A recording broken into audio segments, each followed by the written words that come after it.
திருவள்ளூர் மாவட்டம் பார்த்தீங்கன்னா சோழவரம் ஒன்றியத்தில் வந்து அலமாரி கிராமத்துலேருந்து பேசுகிறோம்.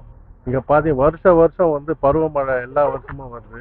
கடந்த ஒரு அஞ்சு வருஷமாக பார்த்தீங்கன்னா பருவமழை எப்போ வந்தாலுமே இங்கே நாங்கள் உயிரை கையில் பிடிச்சிட்டு தான் இருக்கிற மாதிரி இருக்குது. பார்த்தீங்கன்னா ஃபுல்லாக சுற்றி பார்த்தீங்கன்னாவே எல்லா பகுதி ஃபுல்லாக பார்த்தீங்கன்னா இங்கேருந்து லாஸ்ட் வரைக்கும் ஃபுல்லாகவே தண்ணி தான். புள்ள குட்டிங்களை வச்சு நாங்கள் விசஜந்து பாம்புங்களை எப்போ வரும் என்ன ஆகும். இரவு நேரத்தில் கரண்ட்டும் இருக்காது, ஒரு சில டைமில் பயத்தோடு இருக்கணும். இதை பற்றி நாங்கள் அதிகாரிங்கக்கிட்ட நிறைய தடவை நாங்கள் முறையிட்டு எங்களுக்கு தகுந்த எந்த ஒரு இதுவும் வரல, எந்த ஒரு பதிலும் அவங்க தெரிவிக்கலை. அதுவும் இல்லாமல் குளம் ஒன்று வெட்டியிருக்காங்க அரசு சார்பாக, அதுக்கும் எந்த ஒரு நடவடிக்கை எடுக்கலை. அதனால் தண்ணி தேங்கி அப்படியே தான் நிற்கிது, போகிறதுக்கு வழி இல்லை.